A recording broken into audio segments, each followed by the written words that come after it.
Imagine a building so grand that it would define not only the fate of a nation, but also the very limits of human engineering.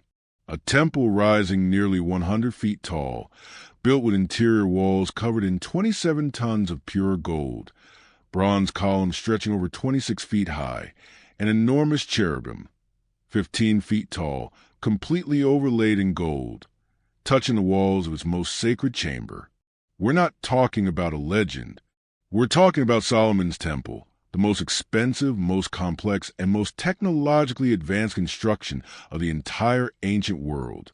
From the outer courtyards to the smallest interior detail, everything in the temple was designed to be colossal and divine. The foundation stones alone weighed as much as 60 adult elephants, though it came from the most prestigious forests of the ancient world, the cedar forest of Lebanon. The gold was hammered, melted, shaped, and fitted until entire walls became luminous surfaces, reflecting light as if the temple itself were a star set upon Jerusalem. Nothing like it had ever been built before, and nothing like it would ever be built again with such scale and holiness. Stone blocks weighing up to 400 tons, 27 tons of pure gold lining the interior, bronze columns weighing more than 34 tons each, cedar imported from another nation 200 kilometers away, floors made of polished cypress, giant sculptures, ornaments, sacred utensils, all handmade.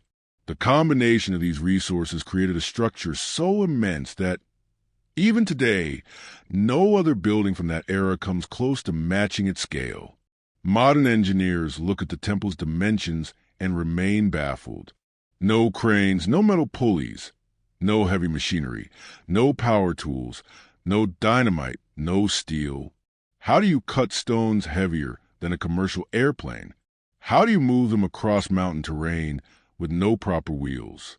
How do you fit them together with millimeter precision and in complete silence? Yes, no sound of metal tools could be heard during construction. This rule made everything even more impossible. And yet, the temple was completed in just 7 years. That is the mystery. That is the fascination. That is why Solomon's Temple remains one of the most astounding achievements in human history. In this video, you're about to discover the secret techniques used to cut and move gigantic stones, the mind-blowing logistics behind 150,000 workers, the transport of Lebanese cedar by sea and land, the silent engineering that created perfect, seamless joints, the metallurgical work that turned the temple into a golden jewel, and how this entire operation, worthy of an army, was executed without delays. Get ready. You're about to enter the greatest construction site of the ancient world and understand why. Even with all our modern technology, no one has ever been able to replicate what Solomon built, the foundation stones. For the foundation of the temple, Solomon didn't want ordinary stone blocks. He ordered something no king before him had ever demanded: large stones and costly stones. Huge stones, perfectly cut, finely finished, blocks so enormous they would challenge even modern engineering. Archaeologists confirm it. On the platform where the Second Temple would later stand, stones weighing up to 400 tons have been found, each one the weight of 60 adult elephants. In antiquity, most buildings used stones weighing 1, 2, maybe 5 tons at most. Nothing, absolutely nothing, came close to this scale. Solomon was demanding a standard that no civilization of his era could match. It was like asking someone to build a skyscraper before the concept of buildings even existed. And the foundation was only the beginning. Cutting the stones. Now imagine cutting a rock the size of a 3-story building. No dynamite. No power saws, no modern metal blades, no pulleys, no cranes, and above all, no sound of metal tools allowed anywhere near the construction site. The stones had to be cut far away in the quarries, and cut silently. The technique they used was ancient and brilliant, Workers drew perfect cutting lines on the limestone using harder stones. Along those lines, they drilled a series of small holes, dozens of them, using stone tools only. Into each hole, they inserted dry wooden wedges. They poured water over the wedges. The wood absorbed the water, swelled, and created increasing pressure. After hours or days, the rock would split exactly along the desired line. A clean, silent, precise cut. No explosions. No noise. No metal. It was like splitting a mountain using nothing but physics, patience, and intelligence. Then came shaping. Then smoothing. Every inch had to match a blueprint no one could see. Only imagine. Stones were marked with symbols carved directly into the rock, creating a giant coded puzzle. To achieve all this, Solomon assigned 80,000 stonecutters, men who lived inside the quarries, waking before sunrise, exposed to rock collapses, falling boulders, unpredictable fractures, dust destroying their lungs, unbearable heat, near daily fatal accidents. One mistake could send a 200-ton block rolling downhill, crushing everything in its path. And there was no safety equipment. No helmets, no belts, no medical teams, no hospitals. Two types of workers labored side by side. One, Israelites, worked in shifts, received pay, returned home after a month. Two, Canaanites, forced labor, no choice of tasks, worked until collapse or death, immediately replaced if they fell. Accidents were so common that many historians believe the quarries were the deadliest part of the entire project. Yet, every day before sunrise, thousands of men descended into the quarries, fully aware that they were participating in the greatest construction ever attempted by human hands. And every stone carved from the mountain was only the first step on an even more dangerous journey, moving these giant blocks to Jerusalem. Transporting stones that shouldn't be movable. Cutting 400-ton stones was almost impossible. Moving them beyond human limits. Solomon assigned 70,000 men exclusively to transportation. Their only job, move gigantic stone blocks across miles of mountainous terrain. No metal wheels, no machines, no cranes. Their methods were primitive and brutal. Earth ramps. Huge mounds of compressed earth formed smooth, angled paths over hills and valleys. Wooden rollers. Thick logs, polished by hand, placed under stone. As the block moved forward, the rollers behind were carried to the front. Massive vegetable fiber ropes, as thick as a man's arm, until they snapped. Hundreds of men pulling in sync. A supervisor shouted commands. Pull. Stop. Pull. One mistimed pull, and everything could collapse. Modern engineers say it plainly. Moving 400 tons like this is practically impossible. And yet they did it more than once. Progress was painfully slow, centimeter by centimeter. Sometimes just a few fingers' width in an entire day. Workers slept beside the stones, ate there, built makeshift camps, woke up and immediately grabbed the ropes. The stone wasn't just cargo. It became shelter, workplace, and often grave. Injuries were brutal. Shoulders torn open by ropes, hands bleeding from friction, swollen feet, heat stroke, infections, collapses. Israelites had one advantage. 1 month hauling stones, 2 months at home. This saved lives. But the forced laborers had no rest. For many, the stone path had no return. When the ropes finally snapped, because they always snapped, disaster followed. Men in front were thrown violently to the ground. Some fell beneath the block. Stones slid downhill, crushing homes and workers. Many deaths were instantaneous. There was no insurance, no compensation.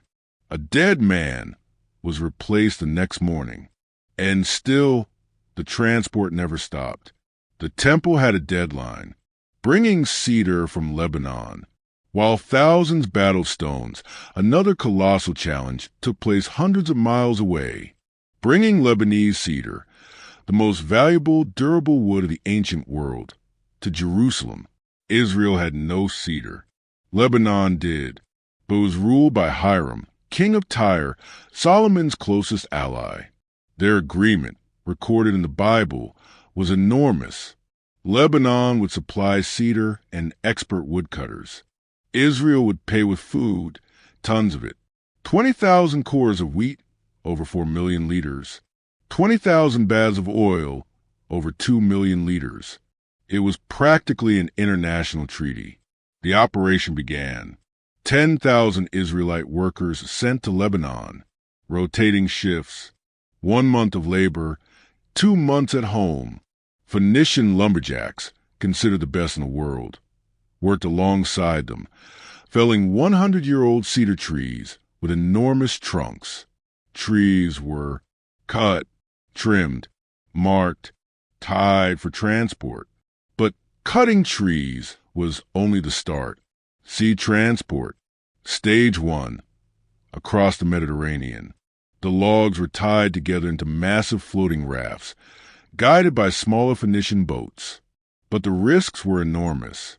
Sudden storms, ropes breaking, logs drifting away forever, sailors washed overboard. The rafts traveled to the port of Joppa, modern-day Tel Aviv. Land transport, 60 kilometers a hardship. From Joppa to Jerusalem, 60 kilometers.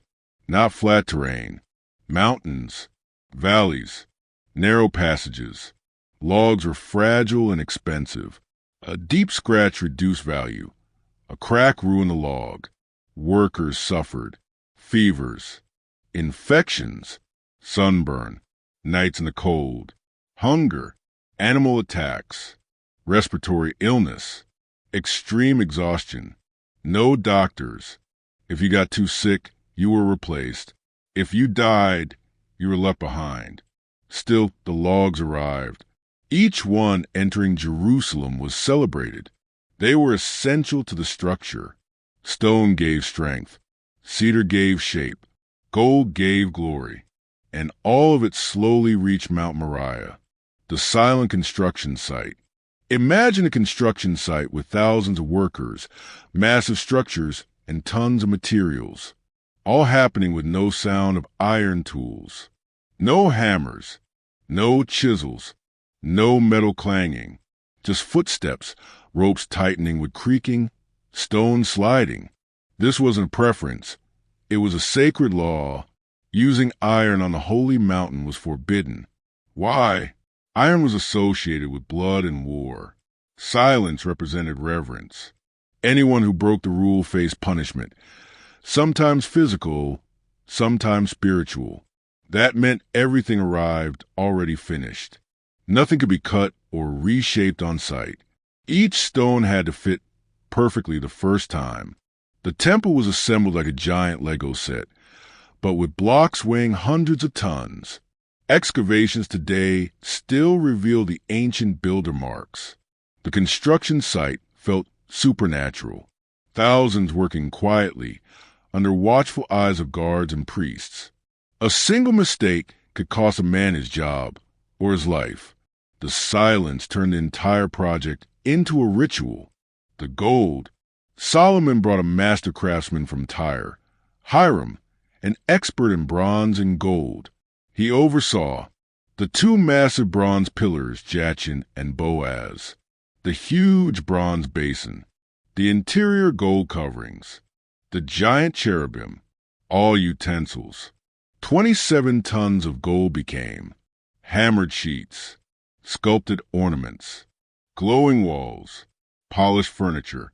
The Holy of Holies became a chamber of pure, dazzling light, unmatched anywhere on earth.